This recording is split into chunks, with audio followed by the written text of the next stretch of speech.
प्रकार डोडा के हालात बने हुए हैं, आप सब उससे ज़्यादा वाबस्ता हैं। हालातों को ज़्यादा ब्रीफ करने के लिए जनरल सेक्रेटरी चुनाव मिस्टर तनवीर हुसैन साहब हमारे बीच में हैं। एडवोकेट ओवैस चौधरी साहब हैं, तो स्टेट सेक्रेटरी हैं चुनाव वैली से, और यूथ के प्रेसिडेंट जम्मू कश्मीर पीपल्स डेमोक्रेटिक पार्टी यूथ के प्रेसिडेंट आदित्य गुप्ता साहब बीच में हैं। तो आगे की प्रेस कॉन्फ्रेंस जो है वो तनवीर साहब स्टार्ट करें।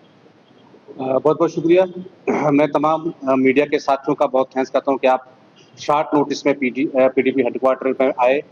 मेरे साथ इस प्रेस वार्ता में बैठे हुए हमारे स्टेट के अध्यक्ष एडवोकेट जय गुप्ता जी, रंधावा जी, हमारे साथ अवैस साहब। आज का जो प्रेस कॉन्फ्रेंस जो अर्जेंट बुलाने का मकसद यही है, आप जानते हैं कि पिछले 4-5 दिन से जो खास करके स्पेसिफिक डोडा में हालात बने हुए हैं, उनको मैंने ब्रीफ कर रहा है, उसी के लिए यहाँ पे पहुंचा हूँ। आज मैं रात को 6 बजे घर से चला और रात को 10 बजे डोडा पहुंचा और सुबह वहां से 5 बजे निकला हूं मैं, और जस्ट अभी तक मैंने ना ब्रेकफास्ट किया ना ही मैंने लंच किया हुआ है, और मैं डायरेक्ट यहाँ पे ऑफिस पहुंचा हूँ। यही मतलब है कि डोडा इस वक्त अंडर द डार्कनेस है। डोडा में इस टाइम इंटरनेट सर्विस पूरी बंद है, स्कूल्स बंद हैं। वहाँ के जो इस टाइम हालात है, 4 लेयर में सिक्योरिटी लगाई गई है। पहले जो हमारे आर्मी के जवान हैं, जहाँ से इंटर डिस्ट्रिक्ट को करना है, दूसरे लेयर में जम्मू कश्मीर पुलिस है, जम्मू कश्मीर आर्ट पुलिस है, उसके बाद जो जेके पुलिस है। तो पूरे डोडा को छावनी में तब्दील किया गया हुआ है। रात भर वहाँ पे जो है इस वक्त हिरास का माहौल है। स्कूल्स कॉलेजेस बंद है, इंटरनेट सेट, और इवन की भलेसा के अंदर जहाँ पे कॉल भी नहीं जा रही है, 1 मिनट कॉल करो एकदम कॉल डिस्कनेक्ट हो जा रही है। तो अगर मैं मोटे अल्फाज में ये कहूँ कि डोडा का संपर्क पूरे हिंदुस्तान से इस टाइम कटा हुआ है तो बुरा नहीं होगा। इस टाइम आपने देखा कि फ्लड आए रिसेंटली, लोगों के क्या हालात थे। हमारी जो कायद जनाब महबूबा मुफ्ती मोहतरम ने डायरेक्शन पे हमारी पूरी टीम जो चिनाब वैली के अंदर काम कर रही थी, और पहले से ही लोग आपदा से जूझ रहे थे, और तो दोहरी मार लोगों पे इस वक्त डोडा में अंदर पड़ रही है, जहाँ पे लोगों में राशन नहीं है, गैस नहीं, सिलेंडर नहीं है, और बिल्कुल भी वहाँ पे मतलब क्या ये हालात से बने हैं कि अगर मैं बात करूं कि 90s के हालात से कश्मीर के अंदर से, उससे भी बदतर के हालात डोडा की वक्त है। तो मेरी एडमिनिस्ट्रेशन से अपील रहेगी आपके जरिए से कि फौरी तौर पर ड्यूटी ऑफ जम्मू वहाँ पे संज्ञान लें। मेरी चीफ मिनिस्टर साहब से भी अपील रहेगी कि वो ग्राउंड पे जाके लोगों को सुने, जाके लोगों के काफी खराब हालात है, और इस टाइम वहाँ पे जो है नौजवानों को पकड़ धकड़ किया जा रहा है। रात को कई साथियों को वहाँ के उठाया गया है। मैं सिर्फ जस्ट ये प्रेस कॉन्फ्रेंस एड्रेस करने यहाँ पे आया हूँ, और मुझे आज शाम को या सुबह फिर वापस जो है वहाँ पे जाना है, और मुझे भी डर है कि इस प्रेस कॉन्फ्रेंस के बाद हो सकता है शायद मुझे भी डिटेंशन मिल जाए, क्योंकि ऐसे हालात वहाँ बने, जो बोल रहा है उसको डिटेंशन वहाँ पे डिटेन किया जा रहा है। तो मैं सिर्फ यही हालात रखने यहाँ पे आया था कि डोडा इस वक्त जो है सहमा हुआ है।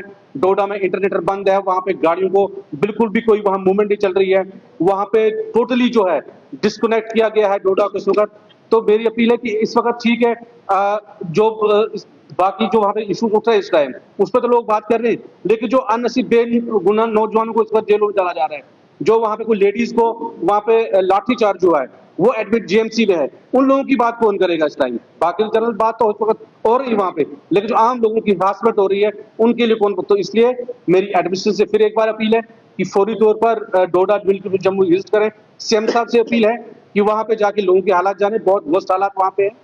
तो मैं रिक्वेस्ट करूंगा हमारे यहाँ पे प्रेसिडेंट यूथ के अजीत जी, वो भी इस पे बात रखें जो हालात डोडा में। शुक्रिया तनवीर, शुक्रिया आप सबको।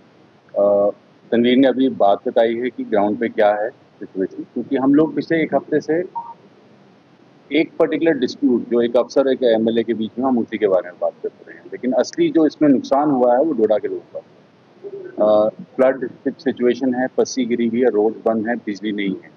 उन मुद्दों के ऊपर कोई भी बात नहीं हो रही, ना उनको वापस रिस्टोर किया जा रहा है, क्योंकि हम लोग एक सिचुएशन के अंदर घुस गए हैं, जो सिचुएशन खुद ही 2 अफसरों के आपस में, 2 लोगों के आपस की लड़ाई के ऊपर है।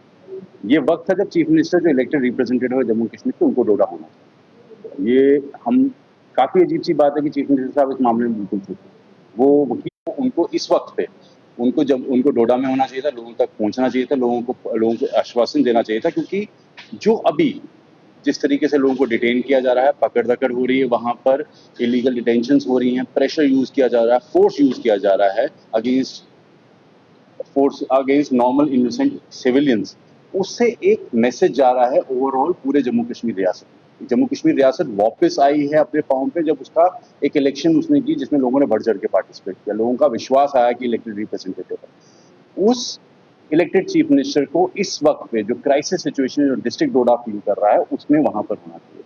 हमारी मैडम महबूबा मुफ्ती बार बार वहां जाने की कोशिश करना चाहती हूँ, जाना भी चाहती हूँ, रीच आउट भी कर रही हैं लोग, लेकिन इस वक्त पे क्योंकि वहां पे कर्फ्यू लाइक सिचुएशन है, 163 लगा कर रखा हुआ है, उससे हो क्या रहा है कि इस टाइम पे नॉन अथॉरिटेरियन पोजीशन में हम कोई पहुंच नहीं सकते, लेकिन चीफ मिनिस्टर तो हैं वो जम्मू कश्मीर रियासत के, ये उनका बनता है, उनको कोऑर्डिनेट करना चाहिए, डिप्टी कमिश्नर से बात करना चाहिए, डीआईजी लोकल से बात करनी चाहिए, एडमिनिस्ट्रेशन से बात करनी चाहिए, खुद जाना चाहिए। वर्कर है चनाब वैली से, उनके इतना वर्कर है, डीडीसी मेंबर्स हैं, फॉर्मर मिनिस्टर्स वहां पर हैं, इनको रीच आउट करके उस इलाके के अंदर अपनी पहुंच पहुंचानी चाहिए ताकि लोगों की एश्योरेंस हो।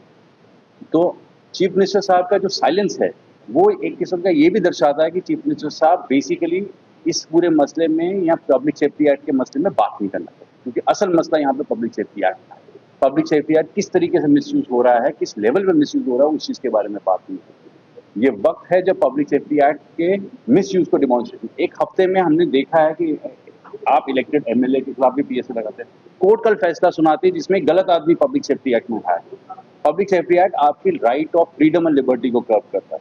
जिस तरीके से सरकारें इसको सिर्फ अपने वेस्टेड इंटरेस्ट या प्रेशर करने के लिए इस्तेमाल करती हैं, ये वक्त है जब हर सियासी जमात को, specially chief minister Jammu Kashmir को, उठ के ये बात करनी पड़ेगी, क्योंकि वोट इस बात में मांगा गया कि हम पब्लिक सेफ्टी एक्ट और सख्ती को कम करेंगे। लेकिन चीफ मिनिस्टर साहब का जो साइलेंस है वो दो ही चीजों में से एक चीज दर्शाता है, एक या उनका इंटरेस्ट नहीं है या वो एक हाईली इनकम्पिटेंट इंसान है जो इस चीज को कर नहीं सकते। तो इस पे और मैं बार बार आपके माध्यम से लोगों को ये बात पहुंचाना चाहता हूँ कि ये वक्त है जब हमको स्ट्रीमलाइन और नॉर्मलाइज करनी है। प्रेशर इस्तेमाल करके कोई भी चीज नॉर्मलाइज नहीं हो सकती जम्मू कश्मीर में। जम्मू कश्मीर का सबसे बड़ा दुश्मन जम्मू कश्मीर के लोगों का डर है। डर पुलिस से, डर न्यूट्रलाइज करना है, उसको कंफर्टेबल करना है, वो डायलॉग से बात करके होगा और इस तरीके की टैक्टिक से नहीं होगा। और डिस्ट्रिक्ट एडमिनिस्ट्रेशन डोडा, एलजी एडमिनिस्ट्रेशन और चीफ मिनिस्टर साहब को कहा, ये हमारी तरफ से रिक्वेस्ट है, ये सिचुएशन ऐसी है जब आपको फ्लड से हिट हुआ इलाका है, लोग डिफिकल्टी में बैठे, उन चीज़ों को आपको ज़्यादा केटर करना चाहिए। उनकी सिचुएशन, बच्चों को पेपर्स चल रहे हैं, किसी को फॉर्म भरना है, इंटरनेट ब्लैकआउट है, बात नहीं कर सकते आज के ज़माने में। अगर इंटरनेट ब्लैकआउट आपने वापस आया तो ये 2019 के बाद में जो हुआ है वो सब कुछ वापस रिट्रेट करा। आगे ये दिखाने की कोशिश करें हम अगर हम आगे फॉर्मर चीफ मिनिस्टर को अंदर कर सकते हैं, हम एमएलए पार्लियामेंट को अंदर कर सकते हैं, एमएलए को कर सकते हैं, तो आम आदमी को हम कहीं पे भी रख सकते हैं। और दुख की बात यह है कि चीफ मिनिस्टर साहब इस बात पे बिल्कुल चुप करके बैठे, एक कंप्लीट साइलेंस है और उस चीज को हाईलाइट करने के लिए हम ये रिक्वेस्ट करते हैं। अगर कुछ सवाल होगा आपका इस बारे में या कुछ भी, हम बाद में अलग से देंगे। रजत को कहता हूँ।